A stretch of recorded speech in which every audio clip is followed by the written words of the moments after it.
அஸ்ஸலாமு அலைக்கும். Welcome back to my channel Parveen's recipes. இன்றைக்கி நம்ம சேனலில் பார்க்க போகிற ரெசிபி பேன்கேக் ரெசிபி. உங்களுக்கு பேன்கேக் ரொம்ப பிடிக்கும் அப்படின்னா நீங்கள் அடுத்த வாட்டி செய்யும்போது இந்த மாதிரி ட்ரை பண்ணி பாருங்கள். ரொம்ப சூப்பராக இருக்கும், உங்களுக்கு ரொம்ப ரொம்ப பிடிக்கும். வீடியோ பார்க்குறதுக்கு முன்னாடி நீங்கள் என்னோடய சேனலை இப்போ தான் ஃபஸ்ட் டைம் பார்க்குறீங்கன்னா சப்ஸ்கிரைப் பண்ணிக்கோங்க. வாங்க வீடியோக்குள்ளே போகலாம்.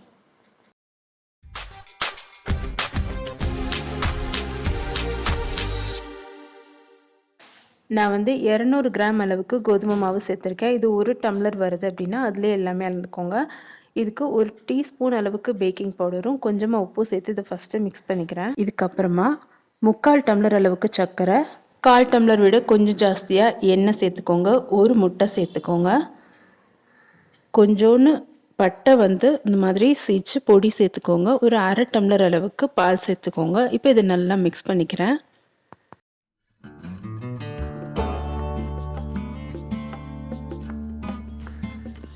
இது கொஞ்சம் கூட கட்டி இல்லாமல் இந்த மாதிரி நல்லா ஸ்மூத்தாக மிக்ஸ் ஆகிருக்கணும். இப்போ இந்த பேன்கேக்கே கொஞ்சம் இன்ட்ரெஸ்டிங்காக பண்ணுறதுக்காக, கொஞ்சம் டேஸ்ட் என்ஹான்ஸ் பண்ணுறதுக்காக நான் இதை 2 பங்காக பிரிச்சுட்டு ஒரு பங்கில் காஃபி பவுடர் கலந்துக்க போகிறேன்.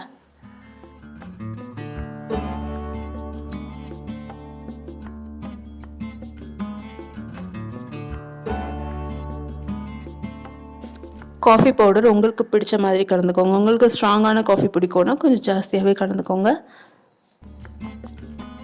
இப்போ இதையும் கொஞ்சம் கூட லம்ஸ் இல்லாமல் இந்த மாதிரி கலந்து எடுத்து வச்சுக்கோங்க. இப்போது தோசை சுடுற கல்லில் ஒரே 1 ட்ராப் எண்ணெய் விட்டுட்டு இந்த மாதிரி ப்ரஷ் பண்ணிக்கிறேன். அடுப்பு ரொம்ப சூடாக இருக்கக்கூடாது, மீடியமில் வச்சே சூடாக்கிட்டு அதுக்கப்புறம் நான் ஒரு 2 கரண்டி பேன்கேக் மாவை ஊற்றிக்கிறேன். இதில் 2 கலர் வச்சுருந்தோம்ல, அதில் ஒரு கலர் இந்த மாதிரி பைப்பிங் பேக் இருந்தால் அதில் போட்டுக்கோங்க. இல்லைன்னா நான் பால் கவரில் சேர்த்துருக்கேன். இந்த மாதிரி டாட்ஸ் எல்லாம் வச்சதுக்கப்புறமா இந்த மாதிரி ஒரு குச்சி வச்சு இது இந்த மாதிரி சுற்றி விட்டிங்க அப்படின்னா பார்க்குறதுக்கு ரொம்ப அழகாக இருக்கும். இதை திருப்பக்கூடாது, இந்த மாதிரி மூடி போட்டு வேக வச்சுக்கோங்க. திருப்பாமல் வெந்ததுக்கப்புறம் எடுத்துக்கோங்க. மேலே இந்த மாதிரி பபிள்ஸ்லாம் வருதில்ல, இது ஒரு கேக் மாதிரியே இருக்கும், சாப்பிட்றதுக்கு நல்லா சாஃப்டாக இருக்கும்.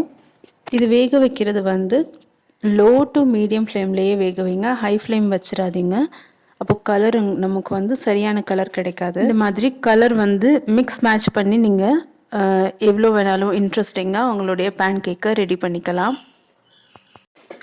இதில் காஃபி பவுடர் அப்படின்னு இல்லை, நீங்கள் கொக்கோ பவுடர் இருந்துச்சுன்னா நீங்கள் அது கூட சேர்க்கலாம். சாக்லேட் மாதிரி சூப்பராக இருக்கும்.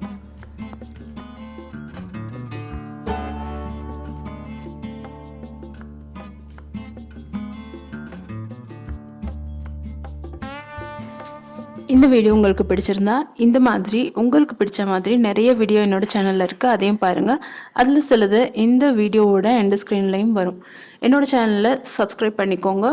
இந்த வீடியோக்கு லைக் பண்ணுங்கள், உங்கள் ஃப்ரெண்ட்ஸ் கூடயும் ஷேர் பண்ணுங்கள். அஸ்ஸலாமு அலைக்கும். Have a nice day.